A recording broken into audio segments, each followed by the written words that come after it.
পানাম নগর বা পানাম সিটি বাংলাদেশিদের কাছে হারানো নগরী হিসেবে সুপরিচিত।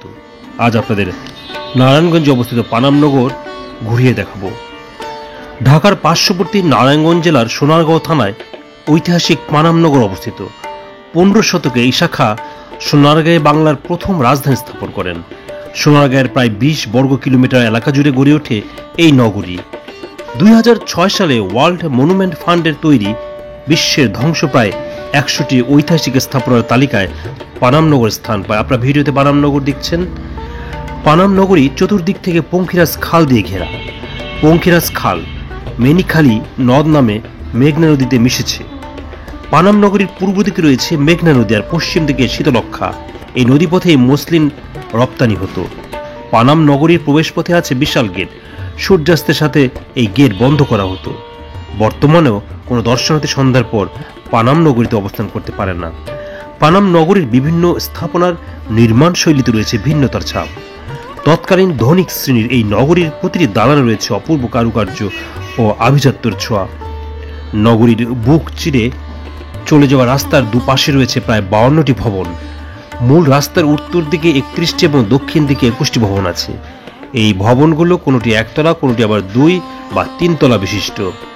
নগরীর অভ্যন্তরে আবাসিক ভবন ছাড়াও মসজিদ, গির্জা, মন্দির, মঠ, নাচঘর, চিত্রশালা, পান্থশালা, খাজাঞ্চিখানা, দরবার কক্ষ, পুরনো জাদুঘর, গোসলখানা ও গুপ্তপথ রয়েছে। এছাড়া 400 বছরের পুরনো টাকশাল বাড়ি ও ইস্ট ইন্ডিয়া কোম্পানির তৈরি নীলকুঠি এখানে দেখতে পাওয়া যায়। এখানে যদি আপনি বেড়াতে আসেন দেখবেন লোক ও কারুশিল্প জাদুঘর। পানাম নগরী থেকে প্রায় 1 কিলোমিটার দূরত্বে রয়েছে লোক ও কারুশিল্প জাদুঘর।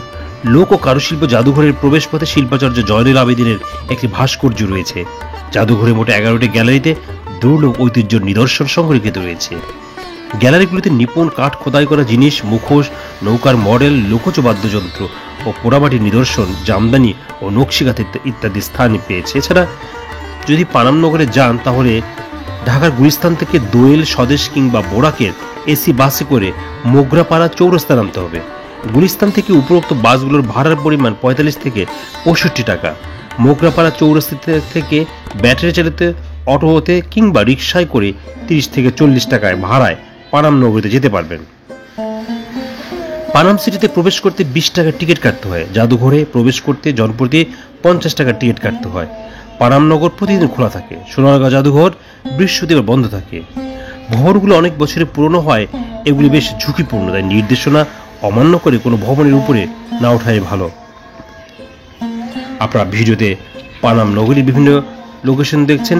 এছাড়া পানাম নগরীর পাশেই রয়েছে বা একটু দূরেই রিক্সা পথে যেতে পারেন গোয়ালদি মসজিদ দেখতে।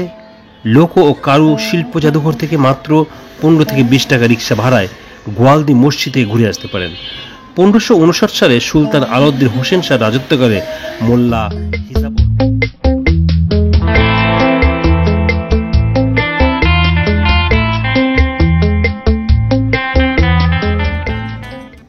দেখাবো পাহাড়পুর বৌদ্ধ বিহার। পাহাড়পুর বৌদ্ধ বিহার বা সোমপুর বিহার পরিচিত বৌদ্ধ বিহারটি প্রায় ধ্বংসপ্রাপ্ত একটি প্রাচীন স্থাপনা। বিহারটি নওগাঁ জেলার বদলগাছি উপজেলা থেকে মাত্র 10 কিলোমিটার দূরে অবস্থিত। বিখ্যাত পাল বংশের দ্বিতীয় রাজা শ্রী ধর্মপালদেব 9 শতকে এই বৌদ্ধ বিহার তৈরি করেন। স্যার কানিংহাম 1879 সালে এই ঐতিহাসিক স্থাপনাটি আবিষ্কার করেন। আজ আপনাদের সেই বৌদ্ধ বিহার দেখাবো। দেখছেন পাহাড়পুর বৌদ্ধ বিহার। এই বিহারটি 1985 সালে ইউনেস্কো পাহাড়পুর বৌদ্ধ বিহারকে বিশ্ব ঐতিহ্যবাহী স্থান হিসেবে তালিকাভুক্ত করে। পাহাড়পুর বৌদ্ধ বিহার প্রায় 300 বছর ধরে বৌদ্ধদের ধর্মচর্চার কেন্দ্র হিসেবে